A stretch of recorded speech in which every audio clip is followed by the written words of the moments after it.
بسم اللہ الرحمن الرحیم۔ السلام علیکم ورحمۃ اللہ وبرکاتہ۔ عرش پر لکھا گیا کلمہ۔ جمعے کے دن جب بندہ کسی حاجت کے لیے پڑھتا ہے تو یہ اس کا سفارشی بن جاتا ہے۔ اسی کلمے کی بنیاد پر آسمان و زمین قائم ہیں۔ اسی کے لیے موجودات کو وجود دیا گیا۔ اللہ تعالیٰ نے اپنی کتابیں بھی اسی کے لیے نازل کیں اور رسولوں کو مبعوث فرمایا۔ فرمانے باری تعالیٰ ہے اور آپ سے پہلے ہم نے جو بھی رسول بھیجا اسی کی طرف یہی وحی کرتا رہا کہ میرے سوا کوئی الہ نہیں، لہٰذا صرف میرے ہی عبادت کرو۔ اسی کلمے کے ذریعے اللہ تعالیٰ نے اپنی بارے میں گواہی دی اور اس پر اپنے افضل ترین مخلوقات کو گواہ بنایا۔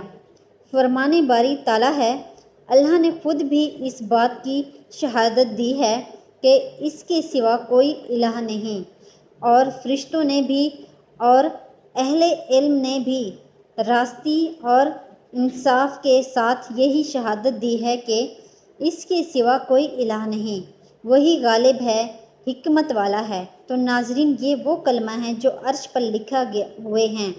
جمعے کے دن اس کلمے کو پڑھنے کی بہت زیادہ فضیلت ہے۔ تو جمعہ جو کہ بہت ہی پیارا مبارک دن ہے، تمام دنوں سے افضل دن ہے، تو اس افضل دن، اس افضل ذکر کو آپ لازمی پڑھیں، کیونکہ اسی کلمے کی بنیاد پر آج زمین و آسمان قائم ہیں۔ جس دن یہ کلمے پڑھنے والا نہ اس دنیا میں کوئی نہ رہے گا تو اس دن قیامت برپا ہوگی۔ تو ناظرین، یہ کلمہ لا الہ الا اللہ محمد رسول اللہ ہے جو عرش پر لکھا ہوا ہے۔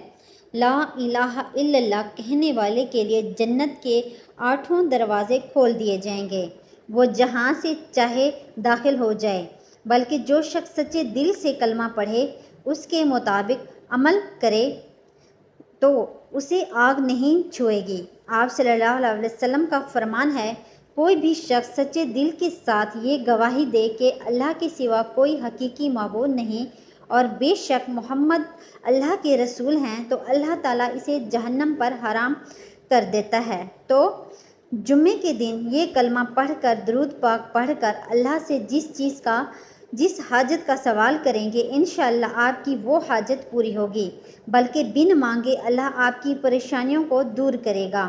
اللہ آپ پر اپنی رحمتیں برکتیں نازل فرمائیں گے۔ پہلے کلمہ طیبہ ایک تسبیح روزانہ لازمی پڑھا کریں، کم از کم 100 بار پڑھ لیا کریں۔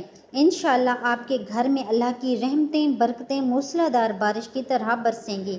اگر آپ کو ویڈیو اچھی لگی ہے، اسے آپ نے لائک کرنا ہے، شیئر کرنا ہے اور چینل کو سبسکرائب کرنا ہے۔ جزاک اللہ۔